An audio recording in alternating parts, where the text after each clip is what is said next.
Welcome back. आज का जो चैप्टर है बहुत ही ब्यूटीफुल चैप्टर है और आज जो हम पढ़ने जा रहे हैं वो है motion of body under gravity, और इसे कभी कभी फ्री फॉल भी कहा जाता है, जहाँ पे आप किसी भी ऑब्जेक्ट को यदि सिंपली आप छोड़ देते हो तो क्या होता है, अर्थ के ग्रेविटी की वजह से वो नीचे के डायरेक्शन में क्या होती रहती है, नीचे की डायरेक्शन में मूव करती है। ठीक है, और ऐसा ऐसा ये है, प्रेडिक्टेड है कि जो अर्थ है, ठीक है, अर्थ है और आप उसके बहुत नज़दीक में हो, सरफेस के नज़दीक में हो, तो अर्थ जो एक्सेलरेशन प्रोड्यूस करती है वो जी प्रोड्यूस करती है डाउनवर्ड में, और इसे कांस्टेंट ट्रीट किया जा सकता है जब तक आप अर्थ के आसपास में एक्सपेरिमेंट कर रहे हो।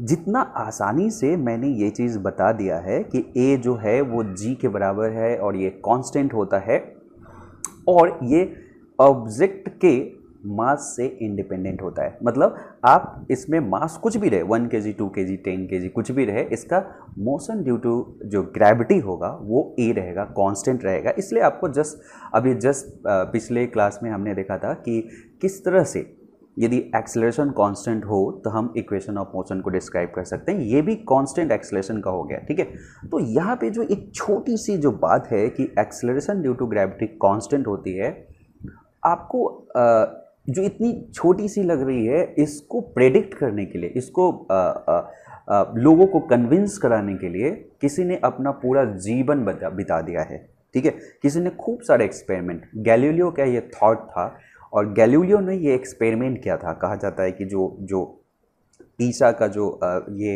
ये झुकी मीनार है, हिंदी में जिसे हम कहते हैं लीनिंग टावर ऑफ पीसा, वहाँ से उन्होंने एक्सपेरिमेंट किया था। ठीक है, और वहाँ पे उन्होंने प्रेडिक्ट करके बताया था कि किसी भी मास के ऑब्जेक्ट को यदि आप छोड़ते हो, फ्री फॉल में आप रखते हो, तो वो सेम एक्सेलरेशन से नीचे आती है, बट एक कॉमन एक्सपीरियंस नहीं होता। जैसे मैं यदि आपसे बात करूं कि आप किसी पेज को ले लो और किसी ऑब्जेक्ट को ले लो, और पेज और ऑब्जेक्ट को एक साथ यदि आप गिराने की कोशिश करोगे, यदि आपके पास में पेज और एक ऑब्जेक्ट, ये कवर है, यदि एक साथ आप देखोगे तो आपको दिखेगा, नॉर्मल एक्सपेरिमेंट में आपको दिखेगा कि ये जो ऑब्जेक्ट है वो जल्दी गिर गई है। इसका कारण दूसरा है, इसका कारण एयर ड्रैग है।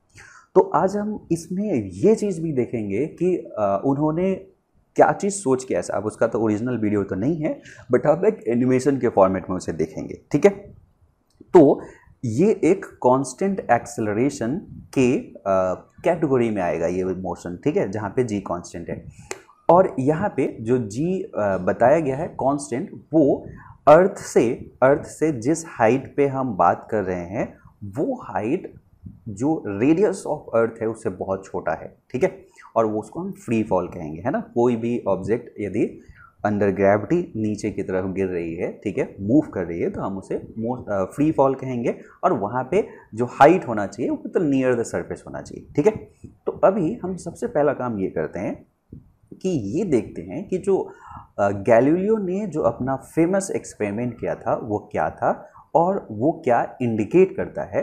ठीक है, हम इसके मॉडर्न रेफरेंसेस को भी देखेंगे। अपोलो मिशन के बारे में आप सब कुछ जानते हो, उसके बारे में भी हम बताएंगे कि वहाँ पे क्या एक्सपेरिमेंट किया गया था। यहाँ पे सबसे पहले उनके जो गैलीलियो के एक्सपेरिमेंट के बारे में देखते हैं। ठीक है, ये ये आप मीनार देख रहे हो, ठीक है, ये जो पीसा लीनिंग टावर जो देख रहे हो, ये टावर जो देख रहे हो, ये आपको एक चीज़ दिख रहा होगा कि ये झुकी हुई है ना, ये झुकी हुई है।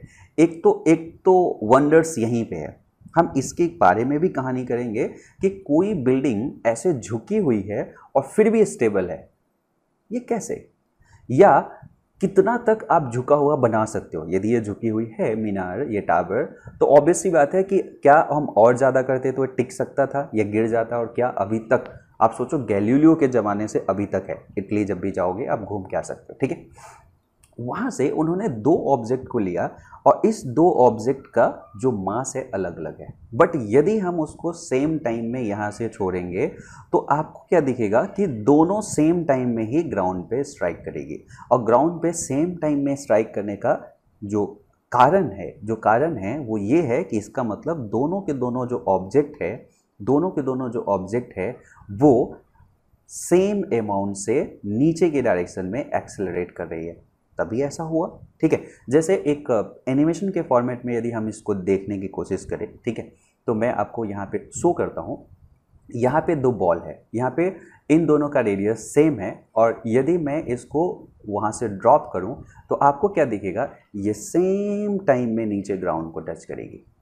अब मैंने क्या किया, यदि सपोज करो कि यहाँ पे जो दूसरा बॉल है वो छोटा सा लिया, छोटे मास का लिया, और यदि मैंने फिर से उसे छोड़ा फ्री फॉल में, तो आप देखोगे कि सेम टाइम में नीचे आ रही है। ठीक है, यहाँ पे आपको दिख रहा होगा कि यदि हमने इस दोनों को कंपेयर किया, जिसमें ये बड़ा मास है, ये छोटा मास है, और जो एरो है वो एरो फोर्स दिखा रही है। ठीक है, ये एरो फोर्स दिखा रही है, जहाँ पे इस पे फोर्स ज़्यादा है, इस पे फोर्स कम है, बट एक्सेलरेशन सेम है। कैसे, हम न्यूटन्स लॉ में इसको देखेंगे। ठीक है, बट यही यदि हम फ्रिक्शन कंसीडर करें, सपोज एक बॉल में मैं फ्रिक्शन कंसीडर करता हूँ, इस बॉल में फ्रिक्शन कंसीडर करता हूँ, इसमें फ्रिक्शन नहीं कंसीडर करता हूँ, तो इसमें जो आम आप रेगुलर ज़िंदगी में जो देखते हो वो देखोगे कि कोई एक ऑब्जेक्ट जिसमें फ्रिक्शन है वो थोड़ा देर से आएगी, और मतलब उसका एक्सेलरेशन जो है वो डिफरेंट होगा, क्योंकि एक फ्रिक्शन फोर्स भी है रेड कलर का इसमें वर्क कर रहा है, तो एक्सेलरेशन डिफरेंट रहेगा। ठीक है, तो इस तरह से आप देख रहे हो कि जो आप रियल वर्ल्ड में देखते रहते हो कि हर ऑब्जेक्ट पे कोई फ्रिक्शन है, तो फ्रिक्शन की वजह से ऐसा हो सकता है। बट यदि हम बिल्कुल फ्रिक्शन को फ्री कर दें और देखें इसको, तो ऐसा नहीं नज़र आएगा। क्लियर? तो ये चीज़ आपको समझ में आ गया होगा कि यदि कोई ऑब्जेक्ट है, कितना भी मास है, doesn't matter, same acceleration due to gravity होगा। इस एक्सपेरिमेंट को, इस थॉट को प्रूफ करने के लिए अपोलो मिशन जुलाई 1971 में ये एक्सपेरिमेंट मून पे किया गया था। मैं आपके लिए वो ओरिजिनल वीडियो लाया हूँ। ठीक है, वो ओरिजिनल वीडियो जो नासा का है, क्रेडिटेड टू नासा। आप उसमें देखोगे कि जो एस्ट्रोनॉट है वो एक हाथ में हैमर लिए हुए है और एक हाथ में एक फीदर है, फीदर पंख है। ठीक है, और यदि हम इन दोनों को छोड़ें, ठीक है, तो होगा क्या, हमारा एक्सपेक्टेशन जो है अर्थ के एक्सपीरियंस के अनुसार से वो ये है कि ये पहले नीचे ड्रॉप होगी और ये बाद में ड्रॉप होगी। ऐसा एक्सपेक्टेशन हमारे अर्थ के एक्सपीरियंस की वजह से। बट मून पे फ्रिक्शन नहीं है, वो एयर फ्रिक्शन नहीं है, वहाँ पे एयर नहीं है, इस वजह से क्या होगा, ये दोनों सेम टाइम में ड्रॉप करेगा। ठीक है, तो आप इस वीडियो को एंजॉय करिए, आप देखिए कि अपोलो मिशन में ये एग्जैक्ट एक्सपेरिमेंट कैसे परफॉर्म किया गया था, और ये ट्रू वीडियो है, एग्जैक्ट वीडियो है। ठीक है, तो जस्ट आप वॉच करिए। Jim, we copied both solar wind and penetrometer drum in the ETB.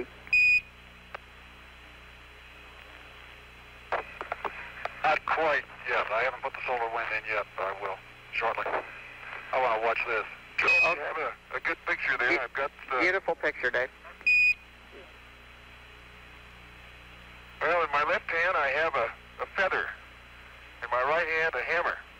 And I guess one of the reasons we got here today was because of a gentleman named Galileo a long time ago who made a rather significant discovery about falling objects in gravity fields.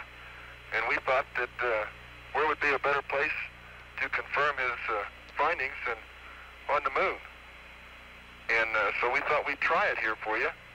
The feather happens to be appropriately a falcon feather for our falcon. And I'll drop the two of them here, and hopefully they'll hit the ground at the same time. How about that? It proves that Mr. Galileo was correct in his findings.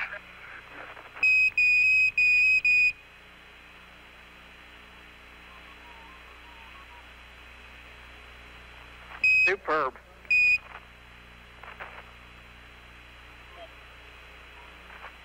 Thank you. I think आपने देखा होगा, बहुत मज़ा आया। अपने आप में physics, आप सोचो, अपोलो चांद पे जाना कितनी बड़ी बात है, और वहाँ पे क्या चीज़ वेरीफाई किया गया था। ऐसा नहीं कि सिर्फ यही वेरीफाई करने के लिए वहाँ पे गए थे, बहुत सारे एक्सपेरिमेंट किया गया था, लेकिन फिजिक्स आपको कहीं से कहीं ले जा सकता है। ठीक है, अपने आप में कोई यदि आप में से स्टूडेंट ये सोच रहा है कि मुझे मून पे जाना है या मार्स पे जाना है, जो कि पॉसिबल है, अब नाउ पॉसिबल है, तो फिजिक्स ही आपको ले जा सकता है। ठीक है, और फिजिक्स में वो नहीं कि आप जस्ट मार्क्स लाना जानते हैं। ठीक है, मार्क्स लाना जानते हैं कि अच्छा चलो ठीक है, हमने एक IIT क्रैक करने के लिए खूब सारे असाइनमेंट सॉल्व किए, खूब सारे न्यूमेरिकल सॉल्व किए, IIT में पहुँच गए, बस ऐसा नहीं। फिजिक्स को आपको अपना पैशन बनाना पड़ेगा, इंटरेस्ट से पढ़ना पड़ेगा, उसको एंजॉय करना पड़ेगा, ठीक है। और फिजिक्स आपको वो रिलीफ दे सकता है, एकदम रिलैक्स दे सकता है यदि आप उसको ढंग से पढ़े तो मैं तो यही सोच रहा हूँ कि मैं फिजिक्स को आपके लिए सबसे ज़्यादा सिंपल और एंजॉयबल बना दूँ, ठीक है। ओके, अभी क्या यदि हम एक मॉडर्न रेफरेंस देखें, वो गैलीलियो का जो फेमस ग्रेविटी एक्सपेरिमेंट था, उसको प्रूफ करने के लिए एक अर्थ पे वैक्यूम बनाया गया है, ठीक है। अर्थ पे वैक्यूम बनाने का मतलब ये नहीं है कि अर्थ पे हमने एग्जैक्ट वैक्यूम वहाँ पे बना दिया है। अभी एग्जैक्ट वैक्यूम मतलब ज़ीरो, वहाँ पे कुछ है ही नहीं, ऐसा नहीं है, ठीक है।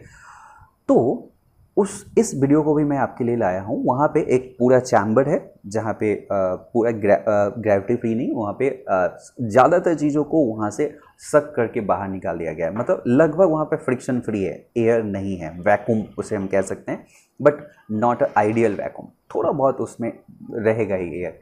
वहाँ पे एक बॉल है और एक फेदर है सेम उसमें, और यहाँ पे इसको यहाँ से एक हुक से ये टंगा हुआ था और एक साथ उसको छोड़ा जाता है और आपको दिखेगा कि ये एक ही टाइम में नीचे आके स्ट्राइक करी है, ठीक है। तो आप जस्ट एंजॉय दिस वीडियो, ठीक है।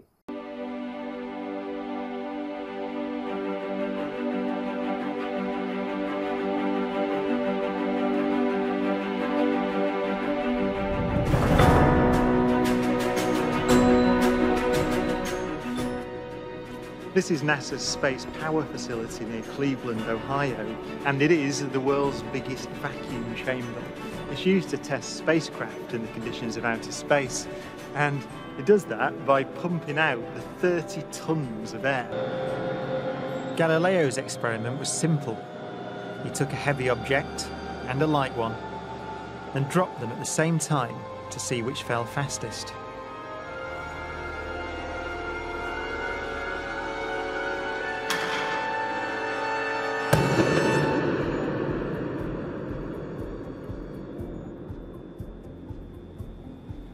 Now in this case, the feathers fell to the ground at a slower rate than the bowling ball because of air resistance.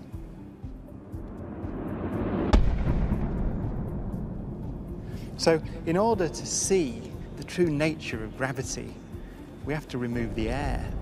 Okay, we dropped 2 millitorr in the last 30 minutes. But once it's complete, there's a near perfect vacuum inside.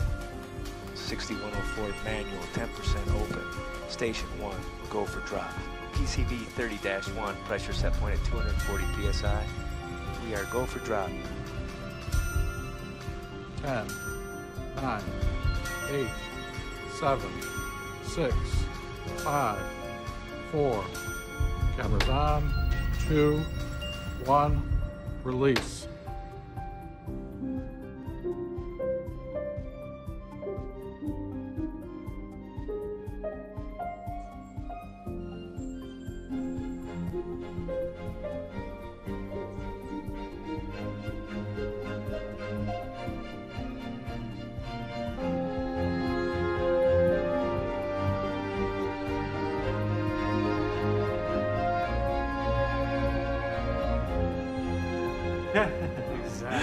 Exactly. They came down exactly the same. Wow. Look. That's right there. Look at how they hit right there. Exactly. You're back on the side. Exactly the same. Feathers don't move, nothing. Look at that. That's just brilliant.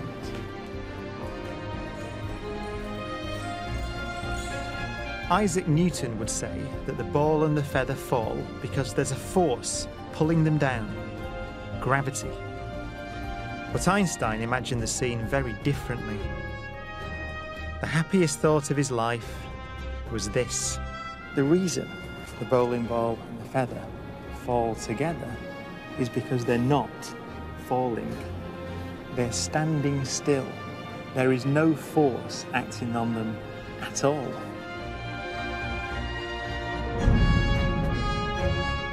He reasoned that if you couldn't see the background, there'd be no way of knowing that the ball and the feathers were being accelerated towards the Earth. मेरे ख्याल से आपने देख लिया होगा, ये बहुत ज़बरदस्त है। ठीक है, तो आप यहाँ तक एक चीज़ तो समझ में आ गया आपको कि जो गैलीलियो मतलब कह सकते हैं कि एक हंड्रेड्स ऑफ ईयर, मतलब बहुत एक हंड्रेड्स ऑफ ईयर पहले जो उन्होंने सोचा था उसको अभी भी हम प्रूफ करके देखे हैं। ठीक है, और वो ट्रू है। ठीक है, तो इस चीज़ को आपने देख लिया। अब हम थोड़ा सा सब्जेक्ट मैटर पे चलते हैं कि यदि इसके पीछे के फिजिक्स को हमें डील करना है तो कैसे करें। ठीक है, तो एक्चुअली में जो फ्री फॉल है, फ्री फॉल जो हम अभी पढ़ रहे हैं, वो फ्री फॉल क्या है? वो क्या है कि if you tossed an object either up और down and could somehow eliminate the effect of air on its flight, you would find that the object accelerates downward at a certain constant rate. आप किसी object को ऊपर फेंको, किसी object को नीचे फेंको या सिंपली ड्रॉप कर दो, मतलब इनिशियल वेलोसिटी कुछ है ही नहीं, इसमें कुछ इनिशियल वेलोसिटी है, इसमें कुछ इनिशियल वेलोसिटी है, इन सभी में आपको क्या दिखेगा कि डाउनवर्ड डायरेक्शन में हर ये इस पार्ट में एक एक्सेलरेशन नीचे की डायरेक्शन में g है, कांस्टेंट है, और इसको हम फ्री फॉल कह रहे हैं। और यहाँ पे हमने फ्रिक्शन को इग्नोर कर दिया है। हम न्यूमेरिकल ऐसा भी बनाएंगे जहाँ पे यदि फ्रिक्शन को कंसीडर करते हैं तो क्या होगा। ठीक है, the rate is called the free fall acceleration and its magnitude is represented by g। इस रेट को g से हम रिप्रेजेंट करते हैं। The acceleration is independent of the objects characteristics such as mass, density, shape. It is the same for all object. वो किसी भी object के कैरेक्टरिस्टिक्स से इंडिपेंडेंट होता है, मतलब उसके मास से, उसके डेंसिटी से, उसके शेप से, कोई भी चीज़ को आप फेंकोगे, मतलब इसको फ्री फॉल में रखोगे तो एक्सेलरेशन इसका g के बराबर ही रहेगा। ठीक है, ये हमारा सब्जेक्ट मैटर है जो हम अभी पढ़ने जा रहे हैं। ठीक है, तो मेरे ख्याल से माइंड सेटअप हो गया होगा कि फ्री फॉल में हम एक तरह से उस ऑब्जेक्ट के मोशन को देखने जा रहे हैं जो क्या है, फ्री फॉल में है। तो हम इसको, जो चीज़ आप मेरे ख्याल से पिछले क्लास में आप जान रहे हो कि जो चीज़ आपने पिछले क्लास में पढ़ा है इक्वेशन ऑफ मोशन, वो a इक्वल टू कॉन्स्टेंट के लिए पढ़ा है, उसको हम यहाँ पे अप्लाई करेंगे। तो सबसे पहला केस लेते हैं कि if a body dropped from some height, initial velocity is 0। Suppose करो कि एक बॉडी को यहाँ पे एक हाइट से ड्रॉप करते हैं और यहाँ पे इनिशियल वेलोसिटी को हम 0 मानते हैं। ठीक है, और बाकी चीज़ें हमें प्रेडिक्ट करना है इसमें इक्वेशन ऑफ मोशन से, मतलब कि इतने समय बाद ये कहाँ पे पहुँचेगी, यदि यहाँ स्ट्राइक करती है तो क्या क्या इसका वेलोसिटी रहेगा, उसका डायरेक्शन प्लस मैग्नीट्यूड, 5 सेकेंड बाद या 3 सेकेंड बाद या कितने देर में कितना ये हाइट को नीचे ट्रेवल करेगी, कैसे बहुत सारी चीज़ को हम बना सकते हैं।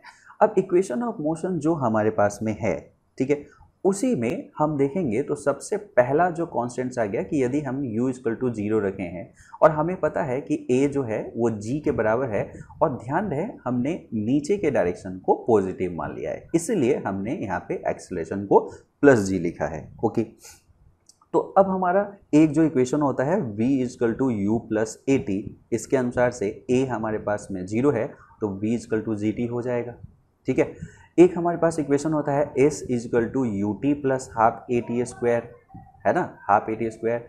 यहाँ पे ये पूरा पोर्शन 0 हो जाएगा, इसलिए जो डाउनवर्ड डायरेक्शन में डिस्प्लेसमेंट है, जो जिसे हम h अभी कह सकते हैं, और h का जो ये डायरेक्शन है इसे हमने पॉजिटिव मान रखा है, इसलिए h equal to half G T square हो जाएगा, और a की जगह पे g है, a की जगह पे g है, जैसा हाफ जी टी स्क्वायर हो जाएगा।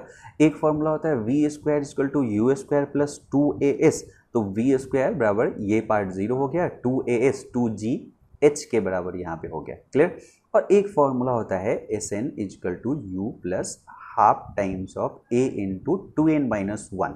ठीक है, ये nth सेकेंड में जो डिस्टेंस कवर्ड है ये बहुत इंपॉर्टेंट है। यहाँ पे गैलीलियो ने भी एक्सपेरिमेंट से एक चीज़ को ऑब्जर्व किया था, हम यहाँ पे देखेंगे कि वो कैसे है। तो u यहाँ पे 0 हो गया और ये हाफ g 2n माइनस 1, तो nth सेकेंड में जो हाइट वो कवर करेगी वो है। अब कोई भी क्वेश्चन रहेगा, मैं ये नहीं कह रहा था कि आपको ये चीज़ याद करना है, क्योंकि आप ऑलरेडी ये इक्वेशन ऑफ मोशन को जानते हैं, जस्ट कंडीशन को पुट करिए, उसी समय आपके पास में ये बनेगा। जैसे अब कोई कहता है कि सपोज ये h हाइट मालूम है, हमें h हाइट मालूम है, तो इसको यहाँ से यहाँ ड्रॉप होने में कितना समय लगेगा। तो हमें पता है कि यहाँ से हम चाहे तो t कैसे निकाल सकते हैं, 2h/g का रूट अंडर, 2h/g का रूट अंडर निकाल देंगे तो हमारे पास में क्या हो जाएगा, टाइम निकल जाएगा। या सपोज करो कि यहाँ पे वेलोसिटी नोन है, ये जो स्ट्राइक किया है उसका वेलोसिटी नोन है, तो हम इसे v/g भी कर सकते हैं, t = v/g। इसको हम टाइम ऑफ फ्लाइट भी कह सकते हैं। हम कह सकते हैं कि ये हमारे पास में जब से हमने इसको ड्रॉप किया है वो पूरे h हाइट नीचे आने में कितना इसका टाइम ऑफ फ्लाइट है। अब जैसे देखो, इसको रियल वर्ल्ड में आप कैसे अप्लाई कर सकते हो। सपोज करो कि आपको इसी जो लीनिंग टावर ऑफ पीछा है, इसी चीज़ का हाइट मेजर करना है और आपके पास एक स्टॉप वॉच है, ठीक है। आप एक फ्रेंड सबसे टॉप पे गया, इवन आपके घर के जो छत है उसका भी हाइट मेजर करना है, ऐसे ट्रांसलेट आप कर सकते हो उसमें। आपका एक दोस्त को आपने ऊपर भेजा, ठीक है, उसे बोला कि जिस समय तुम उस बॉल को छोड़ोगे उस समय आपको क्या करना है, हमें बोल देना है। जैसे या मैं बोलता हूँ 1 2 3 आप छोड़ देना, और हमारे पास एक स्टॉप वॉच है, हमने उसे कहा 1 2 3, वो छोड़ दिया, हमने स्टॉप वॉच चालू कर दिया, और जैसे ही ग्राउंड पे स्ट्राइक किया हमने स्टॉप वॉच को बंद कर दिया और हमने वहाँ से टाइम नोट कर लिया। कि जिस समय यहाँ से छोड़ा गया था बॉल को और जब स्ट्राइक किया उस समय तक। यदि हमें टाइम मालूम है, मतलब ये रीड कर लिया हमने, उसमें अनसर्टेनिटी होगा, थोड़ा एरर होगा, वो तो होता ही है हर मेजरमेंट में। एक लमसम एक आप अप्रॉक्सीमेशन हाइट बता सकते हो, ये टाइम आपको पता चल गया, ठीक है। और आपको ये भी पता है कि g कितना है, तो t = आपके पास में ये 2h/g था, आपको h निकालना था, तो आप ज़्यादा बढ़िया है कि आप इस वाले फॉर्मूला को यूज कर लो, ½ × g × t²। g कांस्टेंट है तो ऑब्वियस सी बात है कि ये इसको निकाल के रख दिया गया है, जो कि लगभग 9.8 मीटर/सेकेंड² है एक्सपेरिमेंटली, बट ये वैरी करते रहता है। इसके बारे में हम ग्रेविटी में पढ़ेंगे कि ये रेडियस, जैसे अर्थ के डिफरेंट पोजीशन पे इसका वैल्यू क्या है, अर्थ के सरफेस से ऊपर जाओगे तो इसकी वैल्यू क्या होगी, अर्थ के अंदर में डीप डाउन जाओगे तो क्या वैल्यू होगी, ये सब वेरिएशन है। ऑन एन एवरेज हम 9.8 लेते हैं, और जहाँ पे हमें बहुत सिंप्लीफिकेशन चाहिए न्यूमेरिकल में, वहाँ पे ये 10 भी ले लिया जाता है, 10 मीटर/सेकेंड² भी ले लिया जाता है, ठीक है। तो 9.8, तो आप यहाँ पे देखो, आपको g पता है और t आपको पता है, h आपको पता चल जाएगा। देखो फिजिक्स की वजह से आपको एक रफ आइडिया तो डेफिनेटली मिल जाएगा कि इसकी हाइट कितनी थी यदि एक्सपेरिमेंट करते हो तो। हाँ, एक चीज़ मैं बता दूं, एक्सपेरिमेंटली आपको बहुत क्विक और बहुत एक्यूरेट होना पड़ेगा, क्योंकि एक बॉल को यहाँ से यहाँ आने में बहुत ही कम टाइम लगती है। जैसे मैं एक रफली एक बात करता हूँ, h = यदि हम देखें तो ½ g × t² है। मैं यदि 1 सेकेंड लेता हूँ, 1 सेकेंड टाइम लेता हूँ, तो ये हो गया ½ g, और 1 का स्क्वायर मतलब 1। g को रफली मैं यदि सपोज करो कि 10 मान लेता हूँ, तो ये हो गया 5 मीटर। मतलब एक object independent of shape, independent of mass, क्या होगा, लगभग 5 मीटर 1 सेकेंड में चल लेगी, और 5 मीटर एक अच्छा खासा हाइट होता है। 5 मीटर जस्ट 1 सेकेंड में तो हो सकता है, और कब आपका जो कह सकते हैं कि आपका जो रिफ्लेक्शन टाइम होता है वही कभी कभी इस रेंज में आता है। 1 सेकेंड तो नहीं, मतलब 1 सेकेंड का आधा हिस्सा, 4th हिस्सा, इतना तो आपके पास में रिफ्लेक्शन टाइम होता है। मतलब जैसे कोई कहा कि 1 2 3 छोड़ो, तो आप उसके बीच में जो लैप्स कर दोगे वही 1/4 सेकेंड और 1/5 सेकेंड इतना लैप्स कर दोगे, फिर स्टॉप वॉच को बंद करोगे तब तक लैप्स कर दोगे, तो अच्छा खासा एरर इसमें रहेगा, ठीक है। तो या तो कोई ऑटोमेटिक मशीन चाहिए इसका स्ट्राइक करके ऐसे करके। दूसरा एक और तरीका है, सपोज करो कि मैंने यहाँ पे एक ऐसा ऑब्जेक्ट लगा रखा है कि जब वो स्ट्राइक करे तो वो यहाँ पे उसकी वेलोसिटी को रीड करके बता दे, ठीक है। ऐसा यदि है तो वेलोसिटी मालूम है, ठीक है। और यदि आपके पास में वेलोसिटी बाई g आपको वेलोसिटी मालूम है, तो आप यहाँ पे फॉर्मूला लगा के v²/2gh से ये मालूम चल गया, अपॉन 2g कर दोगे तो हाइट निकल जाएगा। अच्छा, बहुत सारे एक्सपेरिमेंट हो सकते हैं, क्लियर। तो फिजिक्स आपको वो इंटरेस्टिंग वर्ल्ड देता है, तो वहाँ पे आपको मैं हमेशा ये चीज़ आपको हमेशा कह सकता हूँ कि हमेशा मैं आपको ये कहता हूँ, या करने के लिए आपको हमेशा मैं इनकरेज करूँगा कि चीज़ों को रियल वर्ल्ड से जोड़ते रहो, जो आप पढ़ रहे हो उसे रियल वर्ल्ड से जोड़ते रहो, ठीक है। तो यहाँ पे मैंने एक एग्जांपल बता दिया है कि सपोज करो कि यदि मैं कहता हूँ अ 1 RS coin is dropped from the leaning tower of Pisa and fall freely from rest. What are its position and velocity after 1 second, 2 second and 3 second? Suppose करो कि हम यहाँ से एक कॉइन को ड्रॉप करते हैं, और यहाँ पे जो कॉइन को हमने ड्रॉप किया है वो u = 0 से ड्रॉप किया है। आपको क्या बताना है इसमें, ये बताना है कि आफ्टर 1 सेकेंड इसका क्या हाल चाल है, ठीक है, आफ्टर 2 सेकेंड इसका क्या हाल चाल है, आफ्टर 2 सेकेंड इसका क्या हाल चाल है, आफ्टर 3 सेकेंड इसका क्या हाल चाल है। हमें ये डिफरेंट टाइम पे इसमें हमें देखना है, क्या क्या चीज़ देखना है। देखो हमें free fall what are its position and velocity, मतलब हमें यहाँ से इसका पोजीशन चाहिए, इस डायरेक्शन में पोजीशन क्या है और वहाँ पे वेलोसिटी भी क्या है। तो लेट्स से ये 3 पॉइंट है और ये T1 = 1 सेकेंड पे है, T2 = 2 सेकेंड पे है और T3 = 3 सेकेंड पे है, और हर जगह पे हमें पोजीशन और वेलोसिटी की ज़रूरत है।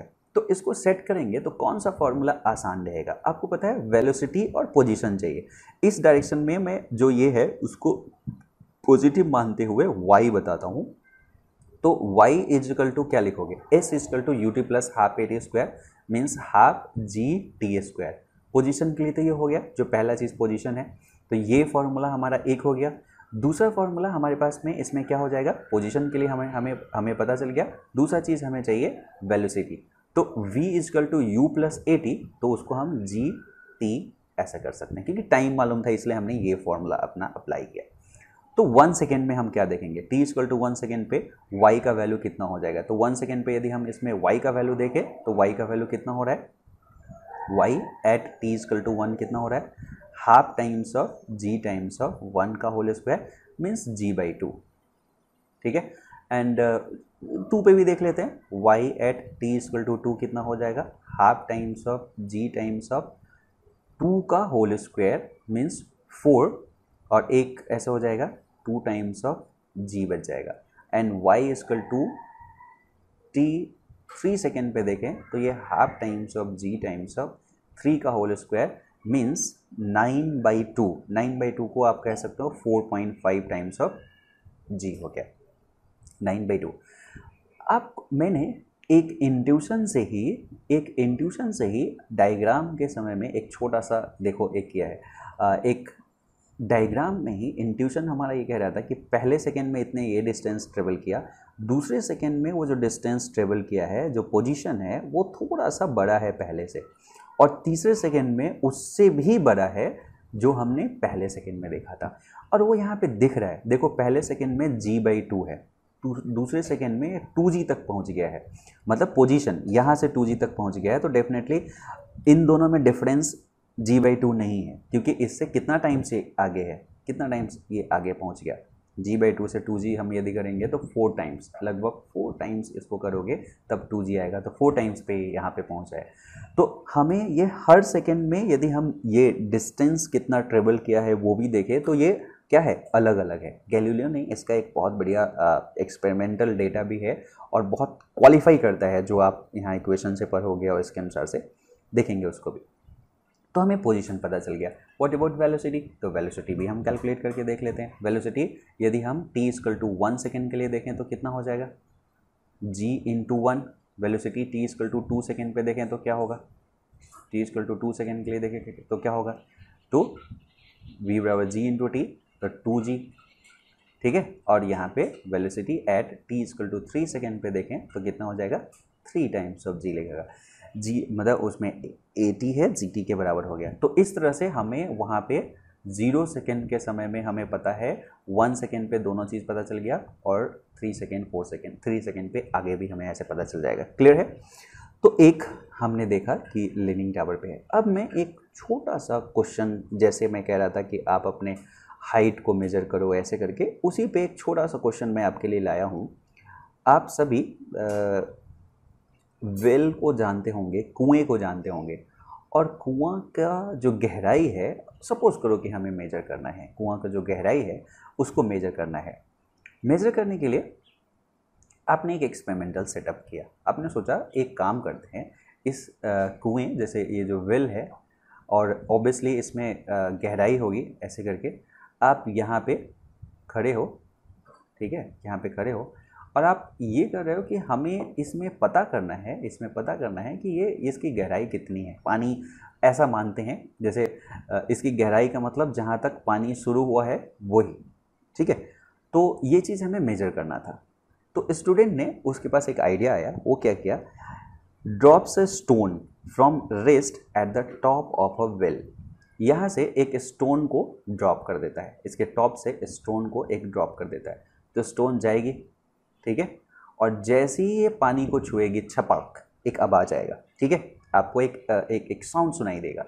सी hears the stone splash into the water at the bottom of the well 2.3 second after release.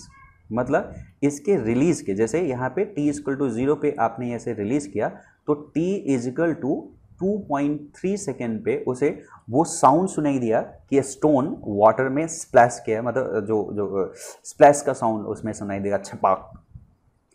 Ignore the time taken for the sound to reach the student from the bottom of the well. कहा कि एक, जैसे देखो question में clarity बहुत ज़्यादा है। इसने ऑब्वियस ही बात है कि यदि स्टोन यहाँ पे स्ट्राइक करती है, जब इसका साउंड यहाँ से आएगा तो साउंड को भी तो आपके यहाँ ट्रेवल करने में समय लगेगा ना, लेकिन साउंड की स्पीड इतनी फास्ट है तो वो कह रहा है कि इग्नोर मारो। जिस समय एक तरह से इंस्टेंटली आपने सुन लिया, ये कहने को कह रहा है कि आइडियली इंस्टेंटली आपने सुन लिया। सो ओके, ये कह रहा है कि calculate the depth of the well. Calculate कर सकते हैं, हमें पता है ये डेप्थ निकालना है, लेट से इसको डी कहते हैं। तो D is nothing but this position ना, और एस डी मतलब एस बराबर U T plus half A T square, पहले 0 हो गया, half times of G times of T square. और इसने कहा कि वो जो साउंड आपको सुनाई दिया है 2.5 सेकेंड पे सुनाई दिया है, मतलब हाफ टाइम्स ऑफ जी का वैल्यू 9.8 ही ले लेते हैं, 9.8 इंटू 2.3 सेकेंड इसका होल स्क्वायर।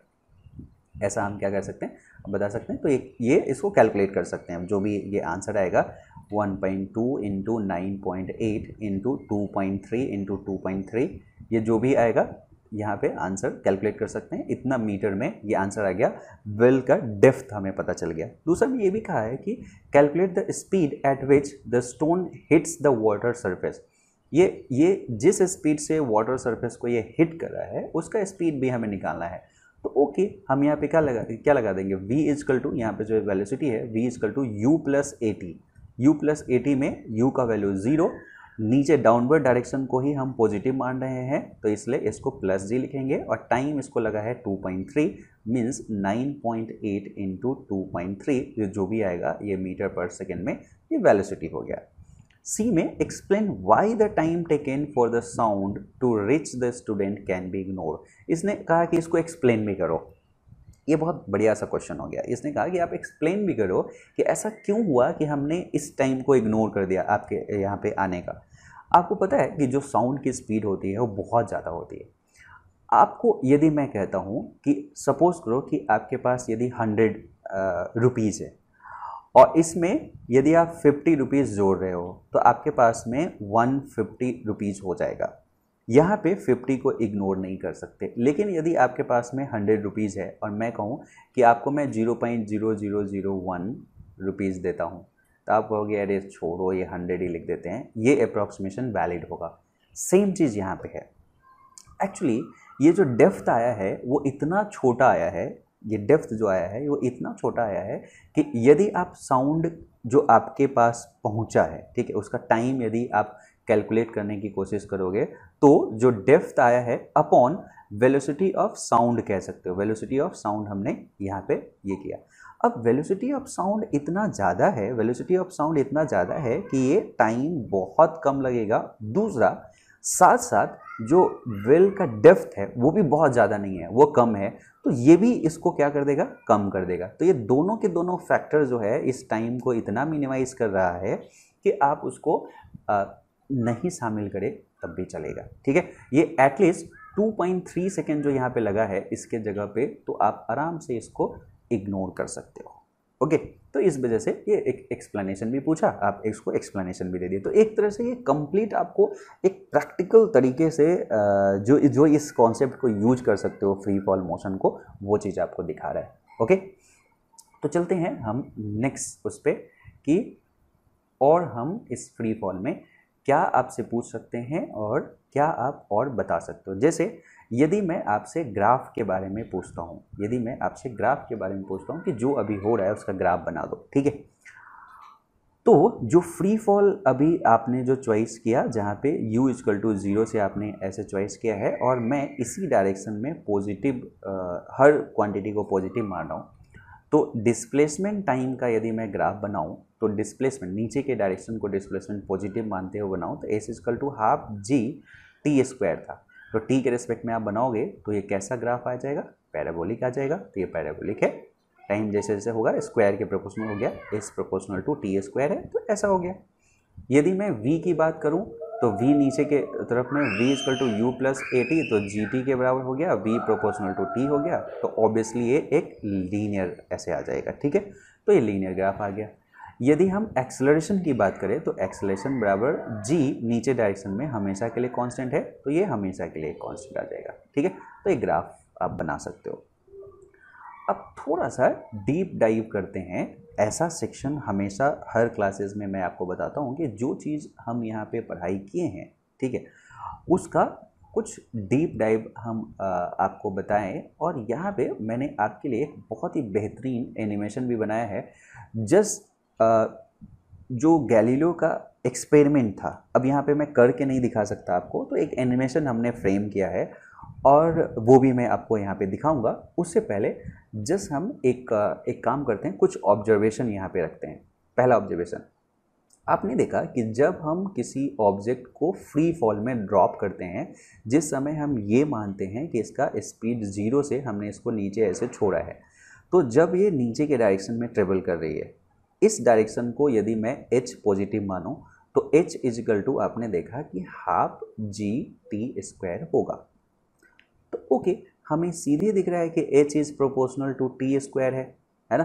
तो यदि मैं पूछता हूँ कि distance covered in t, 2t, 3t ऐसा करके, मतलब इसमें EDC will be in the ratio of what, तो सी बात है t के समय में कितना गया, h t² के प्रोपोर्शनल है। तो सपोज करो कि t रखते हैं तो h t² something g times of t², इसको 1 मान लो।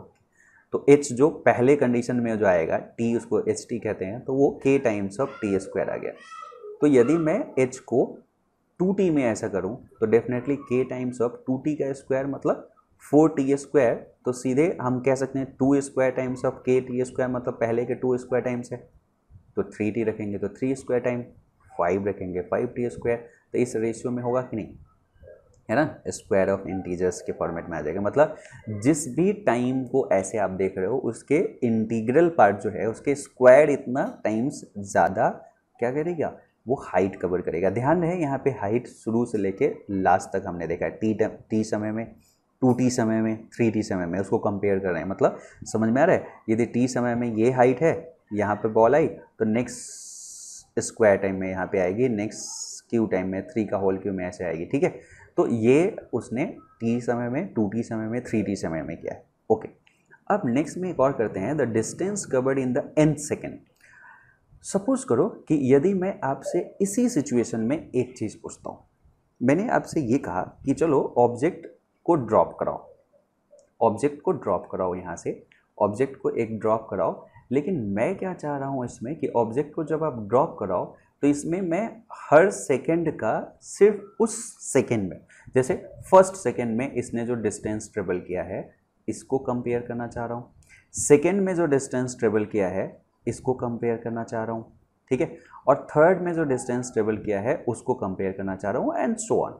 मतलब यदि मैं इसको h1 कहता हूँ, इसको h2 कहता हूँ, इसको h3 कहता हूँ, तो मैं कह सकता हूँ कि ये फर्स्ट सेकेंड में जो इसने डिस्टेंस ट्रेवल किया है, सेकेंड में जो किया है, थर्ड सेकेंड में जो डिस्टेंस ट्रेवल किया उसको कंपेयर करना है।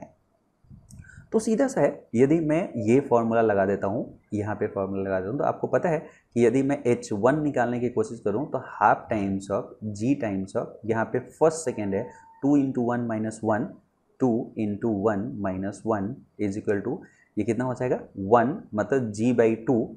लेट्स से कि मैं यदि इसको g/2 मतलब 5 इसको मान लेता हूँ एक उसके लिए, तो यदि मैं सेकेंड देखूँ तो कितना हो जाएगा, half times of g times of, और यहाँ पे क्या हो जाएगा सेकेंड में 2 इंटू 2 माइनस 1 मतलब 4 माइनस 1, तो यहाँ पे 3 हो जाएगा। तो ये कितना हो जाएगा g/2 का 3 टाइम्स मतलब 5 इंटू 3। यदि मैं h3 निकालता हूँ तो 1/2 g times of 3 into 2 6 minus 1 means 5, मतलब ये क्या हो जाएगा g/2 का 5 टाइम्स मतलब 5 इंटू 5। तो मतलब आप यहाँ पे देखो, यदि मैं h1 h2 h2 h2 h3 निकाल रहा हूँ तो आपको क्या है 1:3:5 ऐसे आ रहा है। नेक्स्ट में आपको सीधे दिखेगा 7, मतलब जितना पहले सेकेंड में इसने डिस्टेंस ट्रेवल किया है उसका 3 टाइम्स सीधे दूसरे सेकेंड में करेगा, उसका 5 टाइम्स तीसरे सेकेंड में करेगा, उसका 7 टाइम्स ये ऑड नंबर्स इतना टाइम्स पहले जो सेकेंड में चला है उसका चलेगा। क्लियर?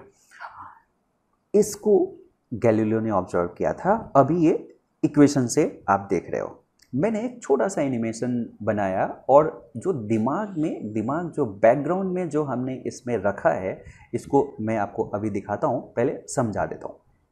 इसके बैकग्राउंड में क्या रखा कि सपोज करो कि एक बॉल है, ठीक है, एक बॉल है और उसको मैं ड्रॉप करने जा रहा हूँ, इस बॉल को ड्रॉप करने जा रहा हूँ और मैं एक कैमरा लाया और कैमरा में मल्टीपल फ़ोटो लेने वाले हैं। और जैसे आपके पास आप जानते होंगे कि कभी कभी फ़ोटो आप लेते हो, क्लिक कर देते हो और kit kit kit kit kit kit kit kit वो इमेज लेते रहता है। तो इक्वल इंटरवल ऑफ टाइम में हम उस बॉल का इमेज ले रहे हैं, ठीक है। मतलब जैसे सपोज करो कि 0 के समय लिया तो 1 सेकेंड पे हमने लिया, 2 सेकेंड पे लिया, 3 सेकेंड पे लिया, 4 सेकेंड में लिया, 5 सेकेंड में लिया, 6 7 सेकेंड में, ऐसे हमने उसको क्लिक कर लिया। और यदि आप कंपेयर करने की कोशिश करोगे तो ये आपको दिखेगा, इसका 3 टाइम्स यहाँ पे रहेगा, उसका 5 टाइम्स यहाँ पे रहेगा, पहले सेकेंड का 7 टाइम्स यहाँ पे रहेगा, 9 टाइम्स यहाँ पे रहेगा। एग्जैक्टली आप इस ग्राफ में प्रूफ कर सकते हो।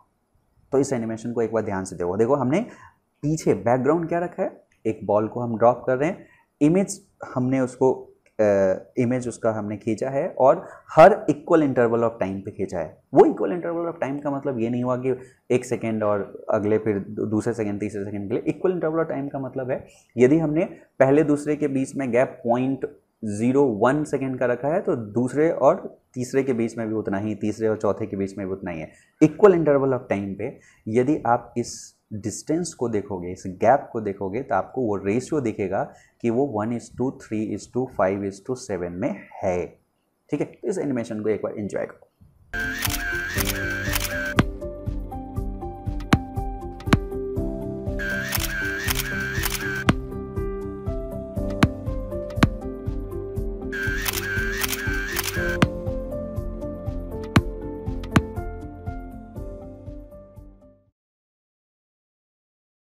ओके, मेरे ख्याल से सबने आप देख लिया होगा, ठीक है। तो यू मस्ट अप्रिशिएट इट। अब मैं एक दूसरा केस ले रहा हूँ और यहाँ पे एक और इंटरेस्टिंग सा आपको मैं क्वेश्चन बताऊँगा, ठीक है।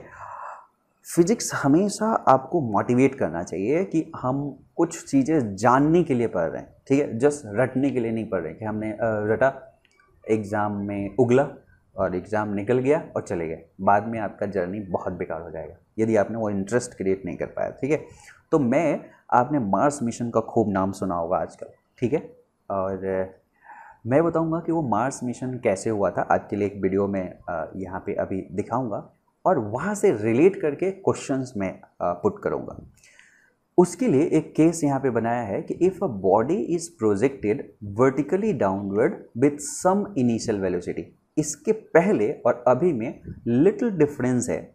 एक बॉडी को हमने नीचे के डायरेक्शन में एक इनिशियल वेलोसिटी दे के तब उसको फ्री फॉल में भेजा है, तब उसको छोड़ा है हमने। तो ओके, इनिशियल वेलोसिटी यहाँ पे आ गया, एक्सेलरेशन आप चेंज नहीं कर सकते, एक्सेलरेशन नीचे के डायरेक्शन में कांस्टेंट g के बराबर रहेगा, ठीक है। तो आप पहला v = u + gt आप अप्लाई करोगे, नीचे के डायरेक्शन को ही हम पॉजिटिव मान रहे हैं, ठीक है। एस बराबर U T plus half A T square से u T plus half G T square लगाओगे, वी स्क्वायर बराबर यू स्क्वायर प्लस 2gh लगाओगे और एच एन बराबर u plus 1/2 g 2n minus 1 लगाओगे। ये फॉर्मूला हमारा एज इट इज लग जाएगा। ओके, अब जब आप इस वीडियो को देखोगे, अभी जस्ट मैं आपको दिखाने वाला हूँ, उसमें आपको क्या दिखेगा कि जब ये क्यूरियोसिटी लैंडर का एक एनिमेटेड वर्जन है कि जब उसे मार्स पे उतारा जा रहा था तो ये बहुत हाई स्पीड से मार्स के इन्वायरमेंट में एंटर करेगी, और जब बहुत हाई स्पीड से मार्स के इन्वायरमेंट में एंटर करेगी, यहाँ पे मार्स के इन्वायरमेंट में एंटर करेगी बहुत हाई स्पीड से, तो होगा क्या, इसको टकराने से हो सकता है कि इसके अंदर जो रोवर रखा गया है वो डैमेज हो जाए। तो उसके लिए एक यहाँ पे देखो ये मशीन यूज किया गया है जो इसमें थ्रस्ट प्रोवाइड कर रहा है, ऐसा थ्रस्ट प्रोवाइड कर रहा है ये तीनों डायरेक्शन से, और उसके स्पीड को कम किया गया है, और साथ साथ यहाँ पे एक और पैराशूट भी है जो इसके स्पीड को कम कर रहा है। बट यहाँ पे ज़मीन पे नीचे उतरने से पहले जब इसको उतारना है ये चीज़ यहाँ से कट जाती है, तो कट जाती है तो डेफिनेटली यहाँ पे कुछ ना कुछ स्पीड होगा। देखो यहाँ पे क्या है, ये दूसरे सीन में जस्ट मैंने बताया इसका पैराशूट कट गया है और इसका ये कट गया है, ठीक है। तो यहाँ पे कुछ ना कुछ यहाँ पे स्पीड होगी, और यहाँ पे जो मार्स का सरफेस है और जो ये पोर्शन है इसके बीच में कुछ ना कुछ हाइट होगा, कुछ ना कुछ हाइट होगा h, और यहाँ पे u स्पीड से ये हमने फेंका, तो हम कैलकुलेट कर सकते हैं। हाँ, यहाँ पे ये भी ध्यान में देना है कि ज़रूरी नहीं कि यहाँ पे जो एक्सेलरेशन है वो g के बराबर है, हो सकता है कि वो g/6 भी हो, कम भी हो, ज़्यादा भी हो, डिपेंडिंग अपॉन किस प्लैनेट पे हम उतर रहे हैं। तो एक्सेलरेशन एक अलग है। ये हाइट तक आते आते यहाँ पे वेलोसिटी कितनी होगी, यदि ये इस वेलोसिटी, इस स्ट्राइक को यदि झेल पाए तो बहुत आसानी से लैंडिंग हो जाएगा, अदरवाइज प्रॉब्लम होगी। तो ये सारा कैलकुलेशन पहले से रहता है। तो इसके लिए एक क्वेश्चन छोटा सा हम यहाँ पे बना के रखे हैं, और उससे पहले जस्ट इस वीडियो को देखो। जो ये लैंडिंग है ये थोड़ा सा लंबा वीडियो है, मैं इसका एक डिस्क्रिप्शन में लिंक भी दे दूंगा, ठीक है, या आई बटन में मैं आपको यहाँ पे रख दूंगा इसका जो पूरा वीडियो देखने के लिए, ठीक है। यहाँ पे मैं जस्ट काम का वीडियो आपको दिखाता हूँ। Okay, watch it. 35. Electronics go. Hydraulics go. EC pressurized vehicle locks tank. Pressurizing. SSC hydraulic pump control on. On. CLCDR pad B deck flush on. On. T minus 10, 9, 8, 7, 6, 5, 4, 3, 2, engine ignition, and liftoff of the Delta II rocket with the Mars Exploration Rover.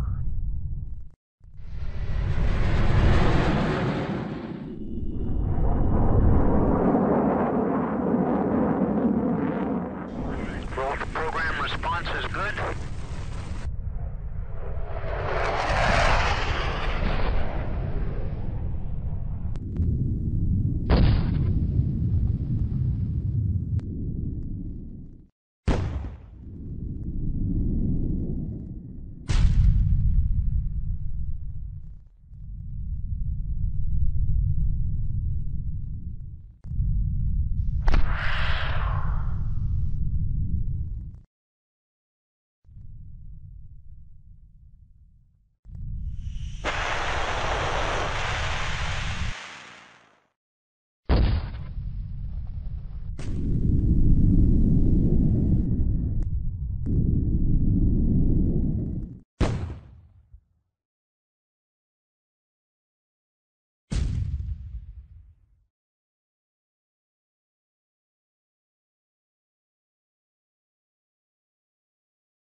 देख लिया होगा आपने।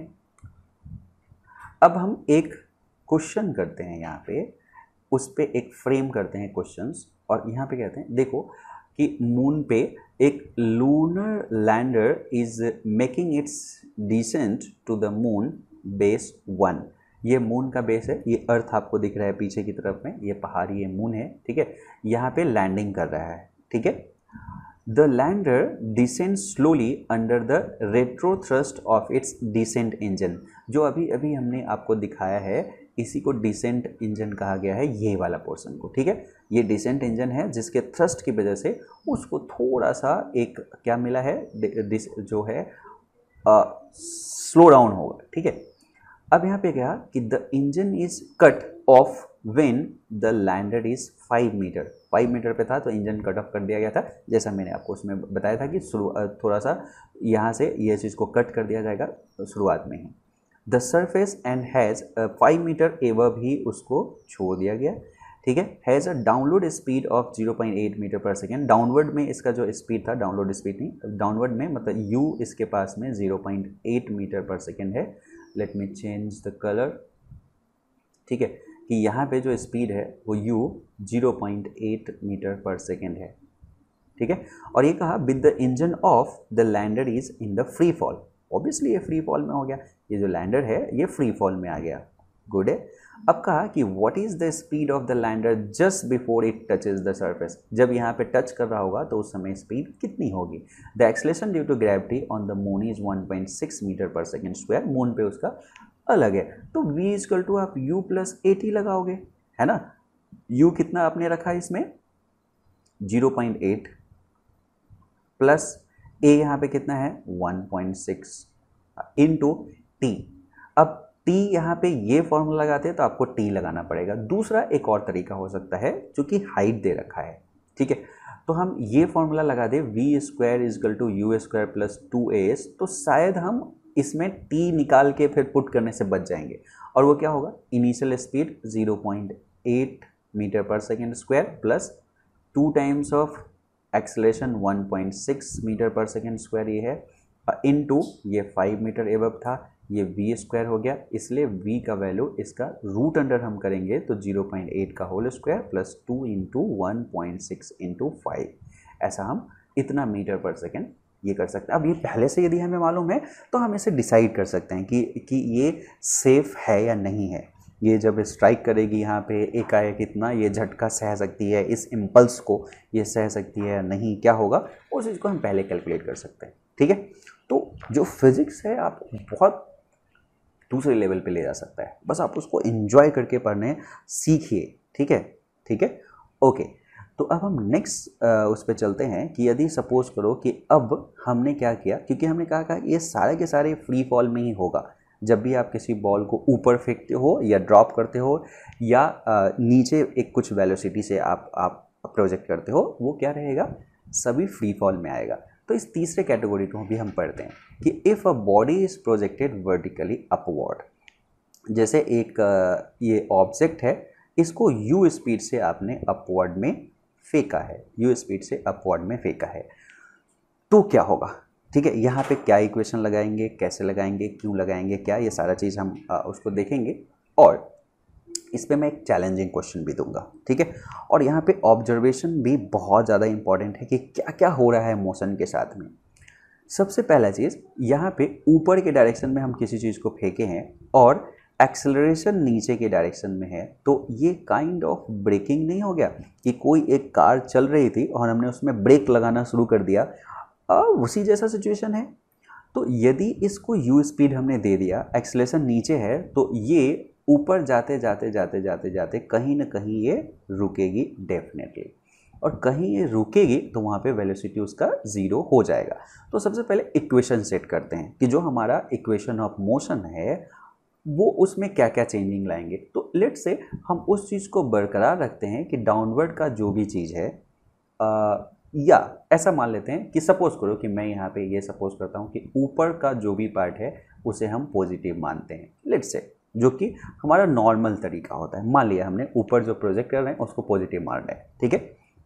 Sign का ध्यान में रखना, equation लिखते समय ये आर्बिट्ररी है कि हम पहले किसको पॉजिटिव नेगेटिव माने, लेकिन एक बार मान लिए तो इक्वेशन आपको उसी तरह से लगाना पड़ेगा, ठीक है। उसमें ये नहीं, कोई आपको बांधता नहीं है कि ऊपर की डायरेक्शन में ही पॉजिटिव लो या नीचे की डायरेक्शन में पॉजिटिव लो, आप किसी डायरेक्शन में ले सकते हैं, ठीक है।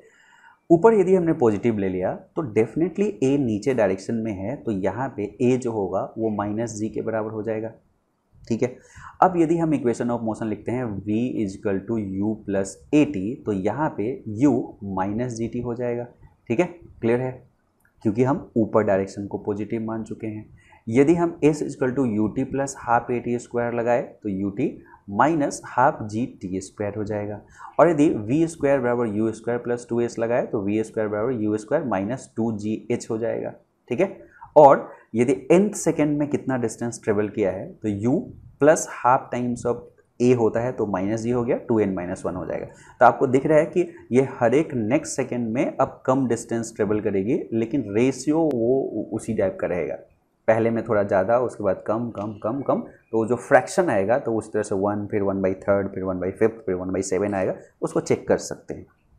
अब एक चीज़ तो डेफिनेट हो गया कि यदि कोई कहता है कि u स्पीड से आपने इसे फेंका है, ठीक है, और किसी खास हाइट तक जाने में कितना समय लगा, तो t = 2h/g हो जाएगा। यदि आपको सपोज करो कि यदि हम कहते हैं कि यहाँ तक जाने में कितना समय लगा, इसमें ये फॉर्मूला लगाते हैं, यदि सपोज करो कि वो फॉर्मूला से तो v = u - gt लगाते हैं, या v² / u² - 2gh लगाते हैं, ठीक है। यहाँ पे क्या करना है, यदि हमें मैक्सिमम हाइट तक पहुँचना है बॉल को, या वहाँ तक के सारे पैरामीटर को निकालना है, तो एक चीज़ डेफिनेट है कि मैक्सिमम हाइट पे वेलोसिटी 0 हो जाएगी।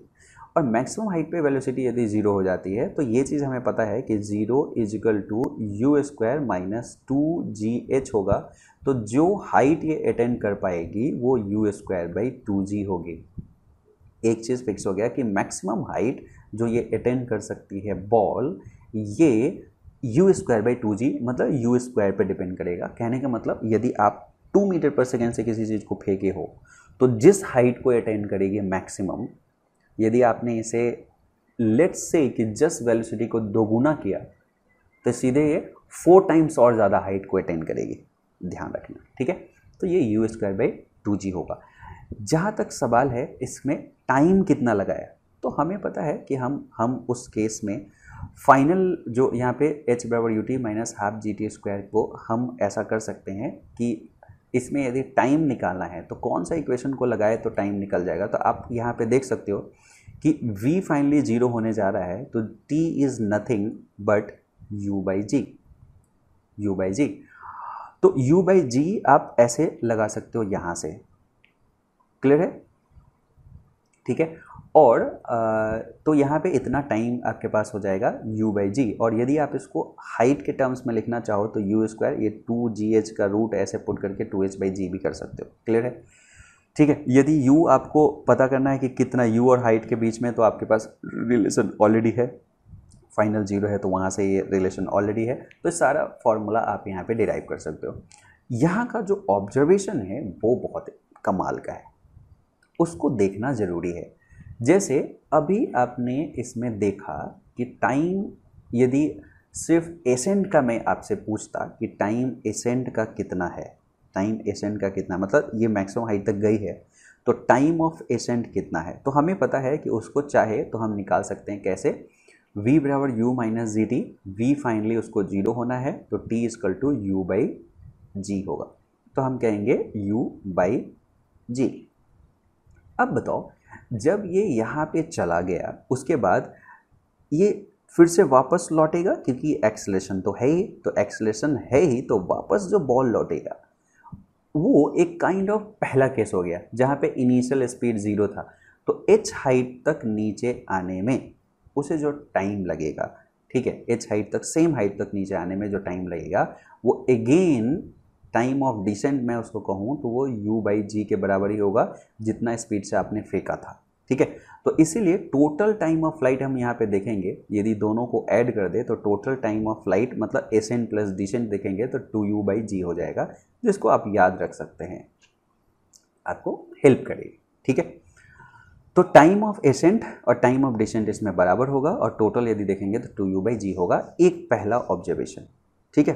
दूसरा एक बहुत इंपॉर्टेंट ऑब्जर्वेशन, जैसे आप सोचो ये जब यहाँ से जा रही थी ऑब्जेक्ट, ये कोई भी ऑब्जेक्ट, तो यहाँ आते आते 0 स्पीड पे थी, लौटते समय जस्ट 0 स्पीड से वो स्टार्ट हुई है। हम उसी मोमेंट पे बात कर रहे हैं। तो एक बार को हम देखते हैं कि जब ये h हाइट नीचे आती है तो यहाँ पे स्पीड इसकी कितनी है, एक बार जस्ट चेक करने की कोशिश करते हैं। तो सोचो यदि किसी को 0 स्पीड से यहाँ पे ड्रॉप किए हो और h हाइट नीचे आना है, तो यहाँ पे स्पीड यदि आपको देखना है, h हाइट नीचे आते समय वहाँ पे स्पीड देखना है, तो ये 2h/g, ये टाइम 2h/g लगेगा। अभी हमने सबसे पहले केस में देखा था। और 2h/g u/g के बराबर है, 2h/g u/g के बराबर है, जो कि डिसेंट का टाइम है। लेकिन हमें यहाँ पे स्पीड निकालना था। तो स्पीड यदि आप देखोगे, स्पीड देखोगे तो g टाइम्स ऑफ t वही चीज़ आया जो यहाँ पे आपको दिखा था। मतलब ये जाते समय जितना स्पीड से आपने इसको फेंका है वो उतना ही स्पीड से आपको नीचे आते दिखेगा। ये वंडरफुल आपको ये चीज़ दिखेगा। अब यहाँ पे बार बार मैं बोल रहा हूँ स्पीड, ये इतना ही नहीं, आप किसी भी मिड पॉइंट को पकड़ लो, यहाँ से जाते समय जितनी स्पीड होगी आते समय उसकी स्पीड इतनी होगी। जैसे यहाँ पे यदि 5 मीटर पर सेकेंड आपने ऑब्जर्व किया है, तो जब ये वापस आ रही होगी तो वहाँ पे 5 मीटर पर सेकेंड ही होगा। यहाँ पे 2 लाइन हमने बना दिया है, एक्चुअली इसी लाइन पे ये रिट्रेस करेगी, ये जस्ट समझाने के लिए, ठीक है। नहीं तो यहाँ पे बॉल जिस लाइन पे गई है उसी लाइन पे वापस आएगी। तो ये 5 मीटर पर सेकेंड से ही वहाँ पे आएगा। मतलब जिस पॉइंट पे जाते समय और आते समय सेम सिमेट्री है, स्पीड सेम अमाउंट में रहेगा। हाँ, वेलोसिटी रिवर्स हो गया, वेलोसिटी बराबर नहीं है, क्योंकि वेलोसिटी में आपके पास क्या रहता है, डायरेक्शन भी रहता है। तो ये आपने देखा यहाँ पे कि किस तरह से आप इसको देख सकते हैं, ठीक है। तो ये ऑब्जर्वेशन बहुत इंपॉर्टेंट था कि जहाँ पर भी v है वहाँ पे ऑनगोइंग है उसमें सेम रहेगा, ठीक है।